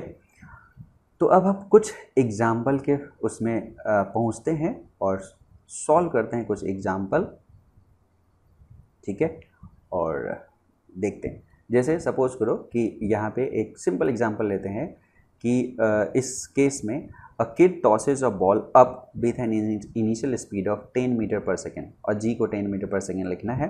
यदि किसी एक बच्चे ने यहाँ पे ऊपर डायरेक्शन में 10 मीटर पर सेकेंड से कोई चीज़ को फेंका है, 10 मीटर पर सेकेंड से ऊपर से फेंका है, तो how long does the ball take to reach its maximum height, कितना समय लगाएगा मैक्सिमम हाइट तक पहुँचने के लिए। तो आपको क्या फॉर्मूला लगाओगे तो आसान रहेगा, v = u + at यदि यहाँ पे लगाते हो तो टाइम के बारे में आप पता कर सकते हो। जैसे फॉर्मूला याद करके रखने की ज़रूरत नहीं है। ये फाइनली वेलोसिटी क्या है, 0 है, ठीक है। जब ये मैक्सिमम हाइट पे पहुँचेगी तो वेलोसिटी 0 हो जाएगा। अब ये 0 है और इनिशियल आपने 10 से फेंका है, ठीक है, और ये -g टाइम्स ऑफ t बराबर 0, इसलिए t = कितना हो जाएगा 10/g, और g का वैल्यू भी 10 है, तो इसलिए 1 सेकेंड इज़ द आंसर, ठीक है। ये यहाँ तक आने में 1 सेकेंड लगा देगी, क्लियर है, मैक्सिमम हाइट पे आने में 1 सेकेंड लगा देगी, ठीक है। और यहाँ पे ध्यान रहे कि हमने ऊपर वाले पार्ट को पॉजिटिव मानते हुए सारे इक्वेशन लिख रहे हैं। नेक्स्ट में what is the balls maximum height above its release point, जहाँ से हमने रिलीज किया उसका मैक्सिमम हाइट कितना है, तो वो बताने के लिए v² = u² + 2as का फॉर्मूला लगाना ज़्यादा आसान है। फाइनल जाके वो 0 हो जाएगी, इनिशियल 10 का आपने फेंका है, प्लस 2 टाइम्स ऑफ a जो है वो -g के बराबर है, और ये h max हो जाएगा उस समय। तो यहाँ पे h max का वैल्यू कितना हो गया, h max = 10 का square upon 2 times of g, और g का वैल्यू 10 है, एक कैंसिल हो गया, ये 5 मीटर हो गया। तो दिस इज 5 मीटर, ठीक है। नेक्स्ट में कहा how quick does the ball take to reach a point 1.8 metre above its release point. ये कह रहा है कि मैक्सिमम तो 5 मीटर जा रहा है, तो रिलीज पॉइंट के यदि 1.8 मीटर ऊपर यदि ये जाना है तो कितना समय लगाएगा ये बताना है। तो यहाँ पे आपको क्या मालूम है, इनिशियल स्पीड मालूम है, आपको हाइट मालूम है, और आपको टाइम निकालना है। तो क्यों ना हम s = ut + ½ at का ½ at² का फॉर्मूला लगाते हैं, ठीक है। इसमें टाइम पूछा गया, s इसने बता दिया कि ऊपर 1.8, तो प्लस में हम 1.8 लिख देंगे, u यहाँ पे ऊपर के डायरेक्शन में 10 लिखा था तो 10 लिख देंगे, इंटू टी हमें नहीं पता वो तो निकालना है, प्लस हाफ टाइम्स ऑफ जी के जगह पे माइनस जी रख देंगे क्योंकि वो नीचे के डायरेक्शन में है, और टी स्क्वायर। ये एक क्वाड्रेटिक इक्वेशन आपके पास में बन जाएगा 1.8 इजिकल टू, यहाँ पे हम लिख सकते हैं 20t माइनस ये, या ऐसा कर देते हैं इसको 10t रखते हैं, माइनस इसको 10 रखना है तो माइनस 5t स्क्वायर। हम यहाँ से यदि हम चाहे तो इसको सॉल्व कर सकते हैं, 5t स्क्वायर और माइनस 10t और प्लस 1.8 बराबर 0। इस क्वाड्रेटिक इक्वेशन को यदि आप सॉल्व करोगे, कैसे आपको क्वाड्रेटिक इक्वेशन सॉल्व करने आना चाहिए। In general a x square plus b x plus c बराबर 0 है तो x बराबर minus b, this coefficient plus minus root under b square minus 4 times of a into c upon 2 times of a होता है। हाँ, यहाँ पे दो आंसर आएगा, तो इसको भी आप सॉल्व करोगे तो 2 आंसर आएगा, उसमें से एक ही ट्रू होगा। क्यों 2 आंसर आएगा? देखो, जब ये 1.8 हाइट पे जारी होगी तो एक बार आपको समय मिलेगा, और वापस जब आएगी तो फिर से तो यहाँ पे ये रिटर्न होते समय भी आएगी, तो ये जो यहाँ से लेके यहाँ तक का जो टाइम लगा वो भी इसमें आंसर में रहेगा। तो ब्लाइंडली आप ऐसा नहीं कि इसके दूसरे आंसर को इग्नोर कर दो, दूसरा आंसर आपको एक बता रहा होगा, तो इसमें से जो छोटा टाइम होगा वो फर्स्ट टाइम ऐसे जाएगा, how quick does the ball take to reach the point 1.8 meter above its release point से इतना how quick, तो पहला टाइम आपको ये बताएगा, और इसका जो दूसरा आंसर होगा वो ये बताएगा कि रिटर्न आते समय भी वो उस हाइट पे कब आया है। ठीक है, तो उसको इग्नोर नहीं मारना है। ओके, तो मेरे ख्याल से ये क्वेश्चंस आपको, देखो जो इक्वेशन ऑफ मोशन आपको बताया गया था आप वही लगा रहे हो, आप कुछ ज़्यादा नहीं कर रहे हो, बस इसका जो मेन पार्ट है वो चीज़ आप समझ रहे हो। एक बार यहाँ पे देखो कि जब एसेंट किया था तो ड्यूरिंग एसेंट ए जो माइनस जी है तो स्पीड इसलिए डिक्रीज करेगी and velocity become less positive. कह सकते हैं कि जैसे हम ऊपर की तरफ फेंके थे तो एक्सेलेरेशन नीचे है इसलिए स्पीड डिक्रीज कर रही है और आते आते आते आते जीरो हो गई है। ठीक है, at the highest point v zero है बट एक्सेलेरेशन स्टिल वर्क कर रहा है, इसी वजह से वो नीचे की तरफ एक्सेलेरेशन कभी भी सीज नहीं हुआ है, एक्सेलेरेशन कभी ख़त्म नहीं हुआ है। ठीक है, अब ये जब डाउनवर्ड स्पीड में, जब डाउनवर्ड डायरेक्शन में आ रही है तो उस समय भी एक्सेलेरेशन माइनस जी है, और ड्यूरिंग डिसेंट स्पीड तो इंक्रीज करेगी और वेलोसिटी बिकम मोर नेगेटिव, मतलब नीचे डायरेक्शन में उसका वेलोसिटी जो होगा जैसे जैसे नज़दीक आएगी वो ज़्यादा नेगेटिव होती जाएगी, ये चीज़। ठीक है, तो इसमें आपने प्रॉपर साइन कन्वेंशन सीख लिया जो इम्पॉर्टेंट था, जैसे मैंने सॉल्व कराना आपको सिखाया। At highest point velocity is zero but still there is acceleration, ये दूसरा ऑब्जेक्टिव क्लियर हुआ। और तीसरा, a and b have opposite sign so speed decreases during upward motion, और a and v have same sign, मतलब दोनों negative direction में ऐसे हो गया है, इसलिए जो होगा वो ड्यूरिंग डाउनवर्ड डायरेक्शन में स्पीड इंक्रीज हुआ है। तो ये पहले से भी हम जानते हैं कि एक्सेलेरेशन और मोशन का डायरेक्शन सेम हो तो स्पीड इंक्रीज करता है, और एक्सेलेरेशन और मोशन का डायरेक्शन यदि डिफरेंट अपोजिट हो तो स्पीड डिक्रीज करता है। ये एग्जाम्पल को हमने यहाँ पे देख लिया। ठीक है, तो हर प्रॉब्लम का भी एक ऑब्जेक्टिव है, मैं यहाँ पे प्रॉब्लम भी एक बढ़िया बढ़िया प्रॉब्लम भी आपके पास ला रहा हूँ। अब एक यहाँ पे एक क्वेश्चन यहाँ पे दे रहा हूँ, इस क्वेश्चन को कैसे सॉल्व करोगे वो देखना, और जो मैं बताऊँगा मेथड उसको भी देखना। ठीक है, जैसे यहाँ पे दिया गया है कि a person standing on a top of 25 metre high building, देखो 25 मीटर हाई बिल्डिंग पे एक पर्सन यहाँ पे है, throw a ball upward at a speed of 20 meter per second, find time that ball will take to come down. जैसे ये वाला part यहाँ पे बॉल गई ऊपर कहीं पे ऐसे जाएगी और फिर वापस आके ग्राउंड पे ऐसे गिरेगी, तो ये टोटल टाइम हमें निकालना है कि क्या होगा।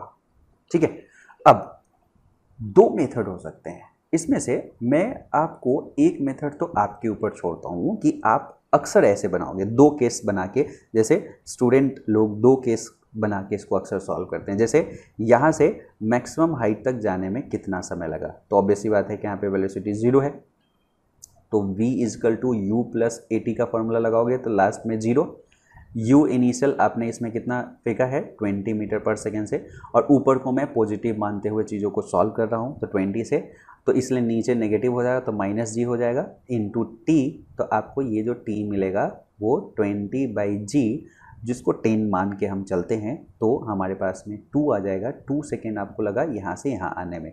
फिर आप कंसीडर करोगे अच्छा यहाँ से जब ये डाउनवर्ड कंडीशन में आया है तो u = 0 से आया है और उसको नीचे आना है। कितना नीचे आना है? तो पहले तो 25 मीटर ये और प्लस है मैक्सिमम हाइट, तो यहाँ पे एक और कैलकुलेशन करके आप रख लोगे क्या, यदि यहाँ पे v² = u² + 2as लगाते हो तो फाइनली 0 है, इनिशियली 20 का स्क्वायर है, -2 times of g times of h हो जाएगा, तो इसलिए h = हो जाएगा 20² / 2 टाइम्स ऑफ 10, और यहाँ पे आप देखोगे तो कितना आंसर आ जाएगा 20 × 20/2 × 10, 10 से एक ये 2 हो गया, 2 से कैंसिल, 20 मीटर ये हाइट हो गया, तो 20 मीटर ये और 25 मीटर ये, मतलब आपको अब सेकेंड केस में ये लगेगा कि किसी ऑब्जेक्ट को हमने यहाँ पे छोड़ा है u = 0 से और उसको नीचे कितना आना है, नीचे 45 मीटर आना है, 25 मीटर ये और ऊपर जो गया था कितना 20 मीटर, जो यहाँ पे आंसर आया है 20 मीटर।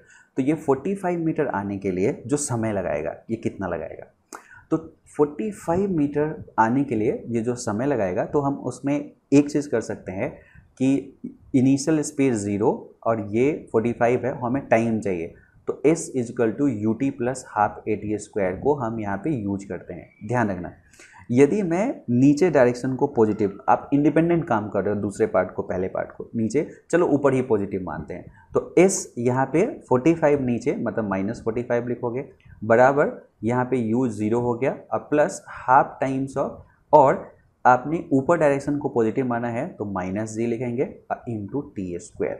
तो आपको क्या दिखेगा, ये माइनस और माइनस कैंसिल हो जाएगा, ये 10 है तो 5 हो गया, 45/5 = t², ये यहाँ से 5 हो जाएगा 10 होने की वजह से, और ये इसे आप करोगे तो 15 हो जाएगा, है ना, नहीं कितना हो जाएगा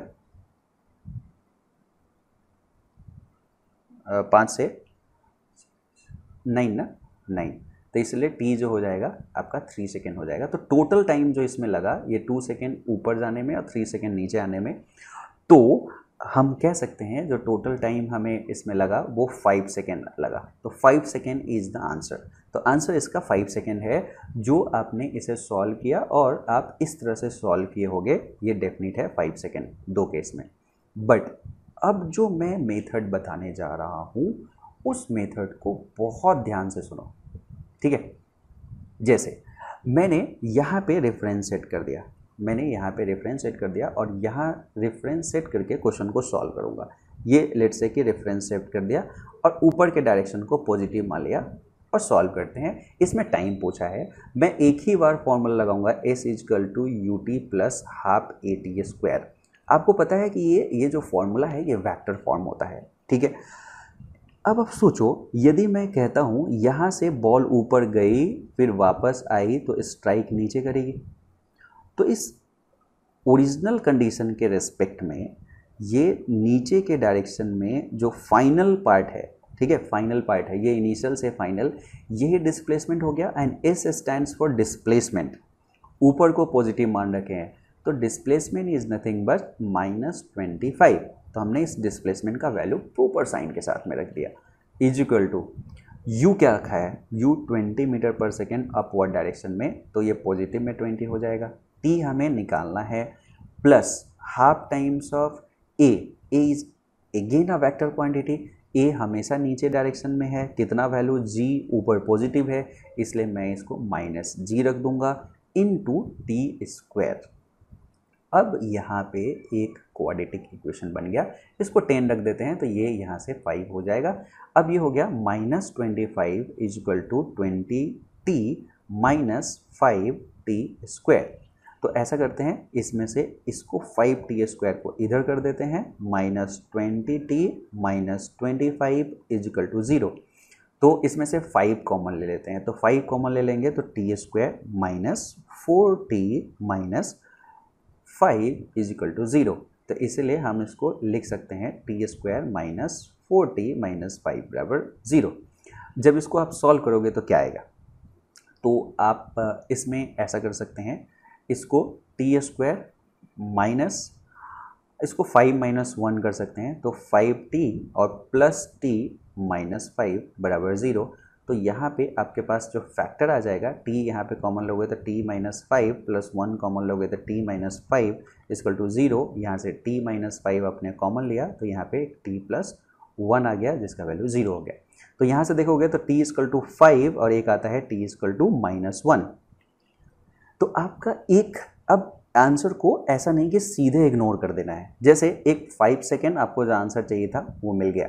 देखो डायरेक्ट आपने एक ही बार में सॉल्यूशन पे पहुंच गया यदि आपने प्रॉपर तरीके से इक्वेशन को यूज किया है। तो ये जो इक्वेशन है उसकी अंडरस्टैंडिंग क्लियर होनी चाहिए कि दिस इज़ डिस्प्लेसमेंट, इसमें साइन के साथ लिखना है, और डिस्प्लेसमेंट है तो रेफरेंस के रिस्पेक्ट में फाइनली कहाँ डिस्प्लेसमेंट हुआ है। दूसरा, जब हम आंसर निकाल रहे थे तो t = -1, why this -1 is here, क्योंकि मैथमेटिक्स कभी झूठ नहीं बोलता, और मैथमेटिक्स झूठ नहीं बोलता तो उसका एक फिजिकल मीनिंग होता है। हो सकता है कि हम उसकी अंडरस्टैंडिंग नहीं रख रहे हैं। तो आप मुझे बताओ, t = -1 जो यहाँ पे है वो एक्चुअली ऐसा है कि यदि एक ऑब्जेक्ट इधर की तरफ जा रही है 20 मीटर पर सेकेंड से, और यदि हम यहाँ से उसको फेंके होते, ऐसा फेंके होते कि ये 25 मीटर पे 20 मीटर पर सेकेंड ऐसा होता, और चूंकि आपने 0 यहाँ से स्टार्ट कर दिया है तो वो -1 सेकेंड, वो पास्ट में -1 सेकेंड पे यहाँ पे होता, मतलब 1 सेकेंड में पहले यहाँ पे पहुँचता उसके बाद ये ऐसे आता। तो ये पास्ट के एक घटना को बता रहा है, ठीक है। तो देखो कितने ज़बरदस्त क्वेश्चंस होते हैं, यदि क्वेश्चंस को सही से रियलाइज़ करने की कोशिश करोगे तो बहुत कुछ बोलेगा। और मैथमेटिक्स इसलिए क्वीन ऑफ लैंग्वेज है। वो जो आंसर दे रहा है वो गलत नहीं दे रहा है, आपकी अंडरस्टैंडिंग, आपके जो फिजिकल उससे जोड़ने का जो सेंस होना चाहिए वो ऐसा होना चाहिए। क्लियर? तो मेरे ख्याल से ये क्वेश्चन आपको बहुत बढ़िया से समझ में आ गया होगा, ठीक है, प्रॉपर तरीके से। तो यहाँ पे हमारा मेन ऑब्जेक्टिव जो था वो यही था कि no need to break the motion in upward and downward.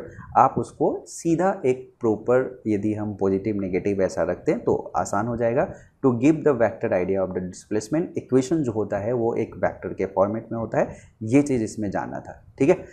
ये वही कमेंट मैंने कर दिया कि मैथमेटिक्स अक्सर क्या होता है कि सही बोलता है, और जो दूसरा आंसर यहाँ पे -1 आया है उसका मीनिंग क्या है, ठीक है। आप SC वर्मा जो कि बहुत फेमस बुक है उसमें एग्जाम्पल 5 to 8 यहाँ पे बना सकते हो, एक्सरसाइज 13 एग्जाम्पल 22 बना सकते हो, 31 बना सकते हो, ऑब्जेक्टिव 2 का सेकेंड बना सकते हो। SC वर्मा बहुत फेमस बुक है, यदि आप यूज करते हो तो आप इस क्वेश्चन को बना सकते हो, ठीक है, ओके।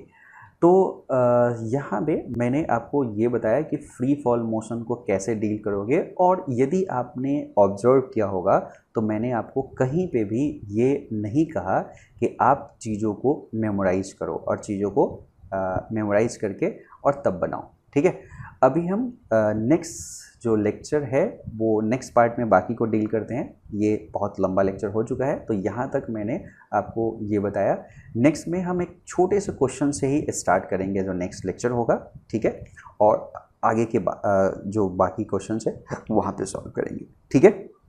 तो आप इस लेक्चर को, चूँकि ये फ्री में है, ठीक है, तो हमारा एक असिस्टेंस ये हो सकता है कि आप अपने पास जहाँ पर भी, आप कोई कोचिंग में पढ़ रहे हो, आप कोई स्कूल में पढ़ रहे हो, आप इंडिविजुअल पढ़ रहे हो, अपने दोस्तों में स्प्रेड करो और एक कम्युनिटी बनाओ, ठीक है, जहाँ पे एक दूसरे से डिस्कस करो। और यदि आपको ऐसा लगता है कि इसके बावजूद कोई क्वेश्चन नहीं बनता है तो आप मुझे एक व्हाट्सअप, गिवन व्हाट्सअप जो है हर जो लेक्चर है उसमें डिस्क्रिप्शन में रहता ही रहता है, या आप चैनल के सबसे शुरुआत में जाओगे तो वहाँ पे नंबर आपको दिख जाएगा, कोई भी नंबर पे व्हाट्सअप करके आप पूछ सकते हो, ठीक है।